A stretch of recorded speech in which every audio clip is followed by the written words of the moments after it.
Hi everyone, this is Enam. Welcome to PhD jobs and admission. So आज का हमारा 7th lecture होगा on research methodology for HNBGU Garhwal university for your PhD entrance examination. जैसे कि आप सभी को पता है, आपका जो पीएचडी एंट्रेंस एग्जामिनेशन है 8 अप्रैल 2023 के दिन कंडक्ट करवाया जा रहा है। तो याद रखिएगा स्टूडेंट्स, आपको जल्द से जल्द आपको अच्छे तरीके से प्रिपरेशन रखनी है, जिसके लिए हम आपको डेली रिसर्च मेथोडोलॉजी पर लेक्चर सीरीज प्रोवाइड कर रहे हैं, जिसमें आज हम next types of research study करने जा रहे हैं, एक्सप्लेनेटरी एंड डिस्क्रिप्टिव रिसर्च, जिससे आपको ज़्यादातर क्वेश्चंस पूछे जाने के चांसेस है। तो अच्छे तरीके से देख लीजिएगा इस टॉपिक को और सारे एमसीक्यूज को सॉल्व कर लीजिए। और उसी के साथ साथ जैसे कि मैंने आपसे कहा है, आपके एग्जामिनेशन 8 अप्रैल के दिन है, जिसमें आपका पेपर 1 रिसर्च मेथोडोलॉजी से पूछा जाता है, जिस पर हम आपको कंप्लीट कोर्स प्रोवाइड कर रहे हैं विथ 100% पासिंग गारंटी। हमारे ही कोर्स से ज़्यादातर क्वेश्चंस पूछे जाने के चांसेस है। तो यहाँ पर आपको, अगर आप इंटरेस्टेड हो, आप हमें कांटेक्ट कर सकते हो स्क्रीन पर दिए गए नंबर पर, या फिर आप हमारे ऐप के थ्रू भी स्टडी मटेरियल को एक्सेस कर सकते हो। तो चलिए आज के इस सेशन को हम स्टार्ट करते हैं without wasting our time. So MCQ start करने से पहले मैं आपको जल्दी से बता दूं हमारे प्रोडक्ट से रिलेटेड। जैसे कि आप देख सकते हो, आप सभी को पता है पेपर 1 जो है आपका पटना यूनिवर्सिटी के पीएचडी एंट्रेंस एग्जामिनेशन के लिए, जिस पर आपका बेस्ड होता है research methodology and journal aptitude. ठीक है, तो research methodology and journal aptitude ये आपका पेपर 1 पर बेस्ड होता है, दोनों यूनिट्स, एंड इन पर बेस्ड आपको एमसीक्यूज पूछा जाता है। 50 एमसीक्यूज आपको पेपर 1 से पूछा जाएगा फॉर 100 मार्क्स। तो जैसे कि आप स्क्रीन पर देख सकते हो, हम आपको वीडियो लेक्चर्स प्रोवाइड करते हैं, थ्योरी प्लस एमसीक्यूज दोनों आपको वीडियो लेक्चर्स देखने मिलेंगे। देन नोट्स हम आपको प्रोवाइड करते हैं, मॉक टेस्ट हम आपको प्रोवाइड कर रहे हैं, एंड रिवीजन एमसीक्यूज पीडीएफ। और ये सारी चीज़ें हम आपको बायलिंगुअल लैंग्वेज यानी Hindi as well as in English, ठीक है, तो दोनों लैंग्वेजेस में हम आपको एक कोर्स प्रोवाइड करते हैं। और हम आपको टाइम टू टाइम गाइड करते रहते हैं कि आपको प्रॉपर किस वे से स्टडी करना है और कितना टाइम आपको हर एक टॉपिक पर स्पेंड करना है। तो हम आपको अच्छी तरीके से थ्रू आउट हमारे कोर्स हम आपको प्रिपरेशंस करवाते हैं कि किस तरीके से आपको टाइम टू टाइम सारे टॉपिक्स को रीड करना है। हम आपको गाइड करते रहते हैं कि आपको आप कौन सा स्टेप फॉलो करना है। ठीक है, तो आपको जस्ट हमारे जो इंस्ट्रक्शंस होते हैं वो फॉलो करना है। और मैं आपको बता दूं कि आपको हम पासिंग गारंटी देते हैं, यानी हम आपको इतना प्रिपेयर करवा देते हैं हर एक स्टूडेंट्स को कि आप एटलीस्ट पासिंग मार्क्स तक मार्क्स स्कोर कर सको। तो आप याद रखिएगा, काफ़ी कम टाइम है आपके एग्जामिनेशन के लिए, 1 मंथ रिमेनिंग है। तो आपको स्क्रीन पर जो नंबर नज़र आ रहा है, उस नंबर पर व्हाट्सएप के थ्रू आपको हमें कांटेक्ट करना है, या फिर आप हमारे ऐप के थ्रू भी इस कोर्स को एक्सेस कर सकते हो। ऐप को एक्सेस करने के लिए लिंक हमने आपको comment section as well as description box में भी शेयर कर रखा है, तो आप वहाँ से भी आपके पेपर 1 के यानी research methodology and general aptitude के कोर्स को आप परचेस कर सकते हो। तो चलिए ज़्यादा टाइम वेस्ट नहीं करते हुए हम एमसीक्यूज की तरफ बढ़ते हैं। ठीक है, first question, the goal of correlational research is to. So students, इस क्वेश्चन में हमें फाइंड आउट करना है कोरिलेशनल रिसर्च का एम क्या होता है। So let's look at option A, to solve a specific problem. So here option A is incorrect because in applied research में हम कोई प्रैक्टिकल प्रॉब्लम को सॉल्व करते हैं, और you can say specific problem को सॉल्व करते हैं, ना कि in correlational research. That's why here option A is incorrect. Then option b, describe the current status of phenomena. So again here option B is incorrect because in descriptive research में हम कोई भी phenomena और topic के current status को describe करते हैं, ना कि in correlational research. That's why here option B is incorrect. Then we have option c, to assess relationships between the variables. So here yes, option C is correct because correlational research का aim होता है कि कोई variables के बीच का relation find out करें। So here remember students, यहाँ पर आप name में meaning देख रहे हो, correlational means कोई वेरिएबल्स के बीच का रिलेशन। ओके, सो यस, जैसे फॉर एग्जांपल रिसर्चर को कोई वेरिएबल्स के बीच का रिलेशन फाइंड आउट करना है। सो यहाँ पर रिसर्चर क्या करेंगे, कोई भी पास्ट डेटा जो होता है, और you can say existing data जो होगा, उस डेटा को रिसर्चर ऑब्जर्व करेंगे with the help of statistical tool. Okay, so यहाँ पर रिसर्चर के पास ऑलरेडी डेटा होगा, और उस डेटा को रिसर्चर स्टैटिस्टिकल टूल मीन्स जो मैथमेटिक्स टूल से रिलेटेड होगा, जैसे ग्राफ्स और यू कैन से चार्ट्स के थ्रू। सो यहाँ पर रिसर्चर के पास मान लो एक डेटा है जो एक्सरसाइज, यहाँ पर एक वन वेरिएबल है जो एक्सरसाइज है, and the second variable is calories burn. Okay, ये सेकेंड वेरिएबल होगा। सो रिसर्चर के पास ये दो वेरिएबल्स है। सो रिसर्चर ने ये दो वेरिएबल्स और यहाँ पर जो डेटा था दो वेरिएबल्स का, यहाँ पर रिसर्चर ने उस डेटा को ऑब्जर्व किया, एनालाइज किया और रिसर्चर ने ये देखा with the help of statistical tool, researcher ने ये पाया कि यहाँ पर जो लोग एक्सरसाइज ज्यादा कर रहे थे उनमें, और this indicate calories burn. Okay, so जो लोग एक्सरसाइज ज्यादा कर रहे थे उनकी कैलोरीज भी ज्यादा बर्न हो रही है। दैट्स व्हाई हियर रिसर्चर ने ये देखा कि एक्सरसाइज और कैलोरीज बर्न ये दोनों वेरिएबल्स के बीच में कुछ रिलेशन है। Okay, that's why here correlational research का एम ये होता है कि कोई वेरिएबल्स के बीच का रिलेशन फाइंड आउट करे। Okay, so here option C is the right answer to assess relationships between the variable. All right, next question. Correlational research is, so students इस क्वेश्चन में हमें फाइंड आउट करना है कि correlational research क्या होती है। So here first option non experimental, yes it is correct because correlational research में रिसर्चर ऑलरेडी जो डेटा होता है उसी डेटा को एनालाइज करते हैं और उस वेरिएबल्स के बीच का रिलेशन फाइंड आउट करते हैं। सो यहाँ पर रिसर्चर को कोई एक्सपेरिमेंट परफॉर्म नहीं होता है, एज इट इज जो डेटा है उसी को एनालाइज कर कोई रिलेशनशिप्स फाइंड आउट करना होता है वेरिएबल्स के बीच में। Okay, that's why here option is correct. Then we have option B, backward looking. Again option B is correct because correlational research को हम backward looking research भी कहते हैं। So here backward means, जैसे आपको बैकवर्ड वर्ड से meaning पता चल रहा होगा, जो पास्ट इवेंट अकर होते हैं, और यू कैन से जो ऑलरेडी एग्जिस्टिंग जो डेटा होता है रिसर्च वही कोरिलेशनल रिसर्च में उसी डेटा को यूज करते हैं to find the relationships between the variables. That's why here option B is again correct. Then option C, experimental. No, it is incorrect because correlational research में हम कोई experiment perform नहीं करते क्योंकि already जो data होता है उसी का use करना होता है। आप यहाँ पर कोई experiment perform नहीं कर सकते। That's why here option C is incorrect. Then here correct option is option D, both A and B. Next question. In correlational research researcher, so students इस क्वेश्चन में हमें फाइंड आउट करना है कि correlational research में researcher variables को कैसे manage करते हैं। So here option A is influence the variable, option B manipulates the variables, C changes the variables. So remember students here influence, manipulates and change means तीनों words का meaning same ही होगा कि correlational research में researcher variables को क्या manipulate करते हैं या फिर चेंज करते हैं। ओके, सो रिमेंबर स्टूडेंट्स कोरिलेशनल रिसर्च में रिसर्चर वेरिएबल्स को ना ही मैनिपुलेट करते हैं, ना ही इन्फ्लुएंस करते और ना ही वेरिएबल्स को चेंज करते, बिकॉज इन एक्सपेरिमेंटल रिसर्च में रिसर्चर इंडिपेंडेंट वेरिएबल को चेंज करते हैं और यू कैन से इंडिपेंडेंट वेरिएबल को इन्फ्लुएंस करते और मैनिपुलेट करते। बट कोरिलेशनल रिसर्च में रिसर्चर वेरिएबल्स को नहीं चेंज करते नहीं मैनिपुलेट करते। ओके, बिकॉज कोरिलेशनल रिसर्च में रिसर्चर को जो भी एग्जिस्टिंग डेटा होता है वही डेटा का यूज करना होता है। That's why here correlational research में रिसर्चर कोई भी वेरिएबल्स को मैनिपुलेट और चेंज नहीं करते। That's why here correct option is option D, none of the above. Next question, data from a correlational study is usually shown as a, so students इस question में हमें find out करना है कि correlational research में researcher अपने data और result को किस ग्राफिक फॉर्म में शो करते हैं। So here we have option A scatter plot, then option B pie chart, then option C bar graph. Okay, so students here pie chart में हम डेटा को सर्कुलर फॉर्म में represent करते हैं, this is pie chart.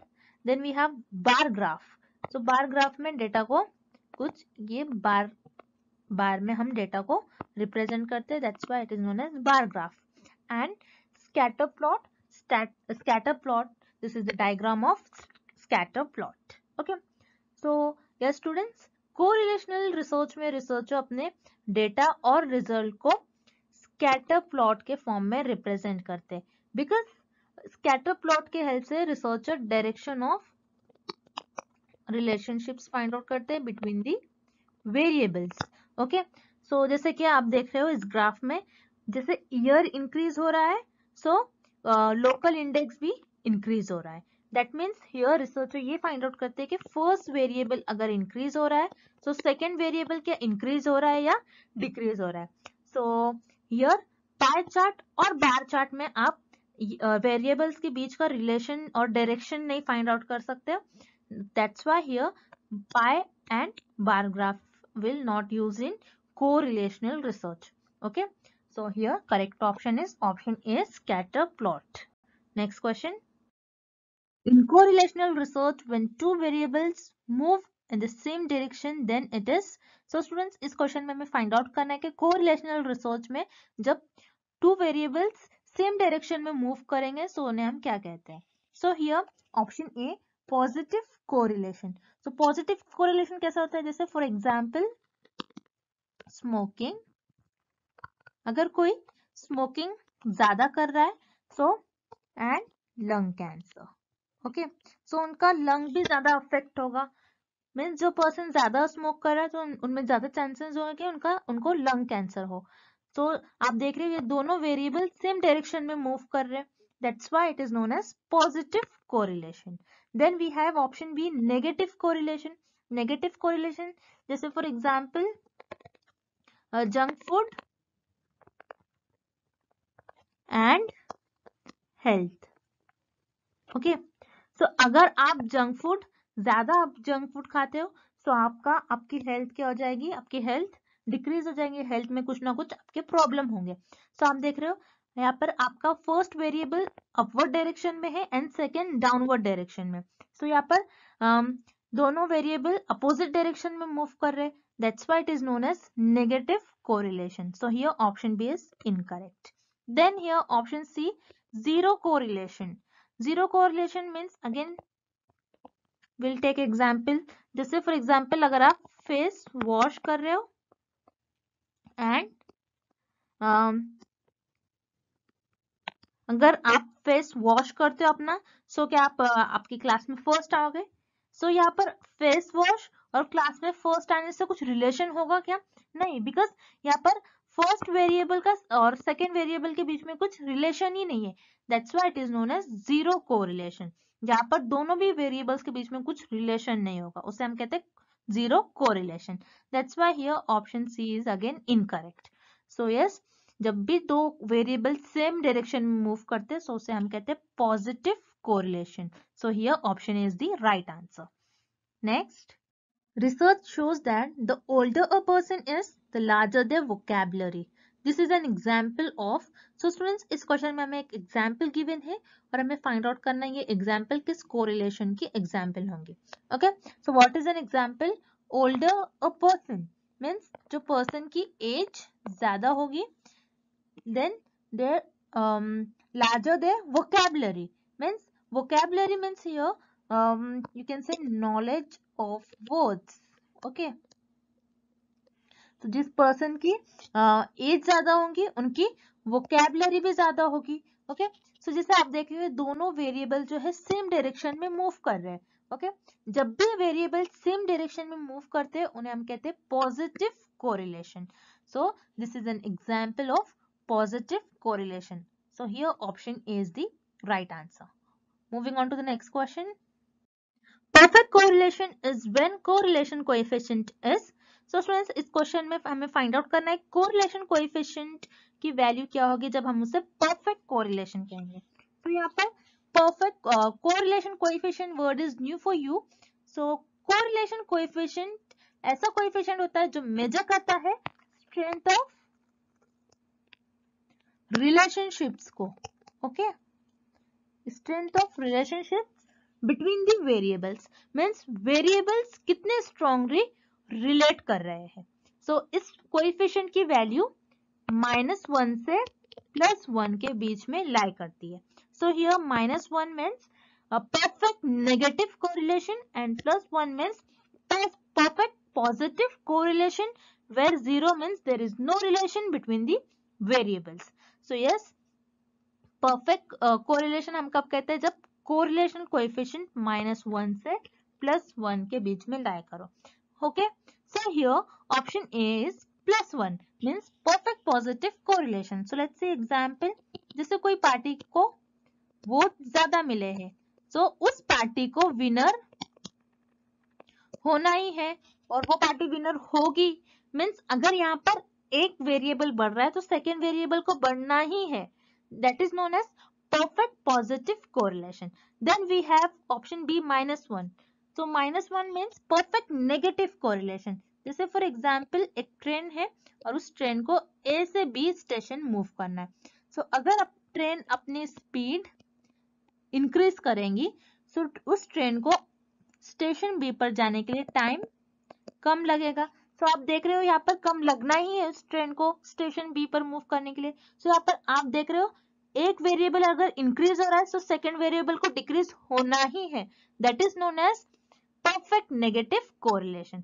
So here option B is again correct. Then option C 0. 0 means there is no relation between the variables. Okay. So here correct option is option D, both A and B. Next question. Which of the following statement is true about correlational research? So students इस question में हमें find out करना है कि कौन सा option correct है about correlational research. Okay. So here option A can demonstrate causation. So students here causation means cause and effect. Okay. So remember students, correlational research cause and effect relationships describe नहीं करता है between the variables. Correlational research बस relation बताता है between the variables. Okay. जैसे for example researcher ने कोई city में ये देखा कि समर में आइसक्रीम की सेल्स ज्यादा हो रही थी और उसी मंथ में क्राइम रेट भी ज्यादा हो रहा था। ओके। सो यहाँ पर आप ये नहीं कह सकते हो कि आइसक्रीम के ज्यादा सेल्स होने की वजह से क्राइम रेट इंक्रीज हो रहा है। बट यहाँ पर आप देख सकते हो आइसक्रीम एंड क्राइम रेट, यहाँ पर आइसक्रीम और क्राइम रेट के बीच में पॉजिटिव कोरिलेशन है। मीन्स एक वेरिएबल बढ़ रहा है तो सेकेंड भी इंक्रीज हो रहा है। सो यहाँ पर कॉज एंड इफेक्ट रिलेशनशिप नहीं हो रहा है। क्या आइसक्रीम की वजह से क्राइम रेट इंक्रीज हो रहा है? नहीं। हम यहाँ पर कोरिलेशनल रिसर्च में cause and effect relationship find out नहीं करते। So that is why correlation does not imply causality or causation. Okay. Correlational research जरूरी नहीं है कि cause and effect relationship show करे. That's why here option A is incorrect. Then we have option B is used to define the problem. So again option B is incorrect because हम किसी भी problem को define करते हैं, understand करते हैं in exploratory research, not in correlational research. That's why here again option B is incorrect. Then we have option C, the researcher does not manipulate the variables. Yes, it is correct about correlational research because correlational research में researcher past events, जो past data होता है और जो already existing data होता है और जो already data होता है उसी data को use करते हैं to show or to find the relationships between the variables. Okay, that's why here option C is the right answer. Next question. In an experiment, the researcher manipulates the dash variable and measure the dash variable. So students, इस question में हमें find out करना है कि experiment और you can say in experimental research हम कौन से variable को manipulate करते हैं और कौन से variable को measure करते हैं. So here in experiment or in experimental research, researcher independent variable को manipulate करते हैं और dependent variable को मेजर करते हैं और डिपेंडेंट वेरिएबल और इंडिपेंडेंट वेरिएबल का क्या इफेक्ट हो रहा है डिपेंडेंट वेरिएबल पर ये फाइंड आउट करते हैं. सो रिमेंबर स्टूडेंट्स, इन एक्सपेरिमेंट और in experimental research researcher independent variable को मैनिपुलेट करते हैं और यू कैन से चेंज करते हैं. whereas in कोरिलेशनल रिसर्च में रिसर्चर किसी भी वेरिएबल को मैनिपुलेट और यू कैन से चेंज नहीं करते. This is the major difference between experimental research और correlational research. So yes, in experiment और in experimental research researcher independent variable को मैनिपुलेट करते हैं और डिपेंडेंट वेरिएबल को मेजर करते हैं. That's why here option A is the right answer. Moving on to the next question. In correlational problem both variables are, so students इस question में हमें फाइंड आउट करना है कोरिलेशन रिसर्च में जो दोनों भी वेरिएबल्स होते हैं वो कैसे होते हैं. So let's see option A equal. No, it is incorrect because correlational research में वेरिएबल्स इक्वल हो ये जरूरी नहीं है. It is not necessary. That's why here option A is incorrect. Then option B unknown. Again here option B is incorrect because correlational research में already हमारे पास data present होता है. That's why here option B is incorrect. Then here option C fixed. Again option C is incorrect because आप correlational research में आप variables को fix नहीं कर सकते हो. अगर आप fix करोगे so वो constant हो जाएगा. That's why here option C is incorrect. Then we have option D random. Yes, it is correct. Correlational research में variables random होते हैं और students remember this is very important point. This is the property of correlational research जहाँ पर variables random होते हैं. That's why here option D is the right answer. So students, I hope the concept of correlational research is clear to everyone and thank you for watching this video. See you tomorrow with another video.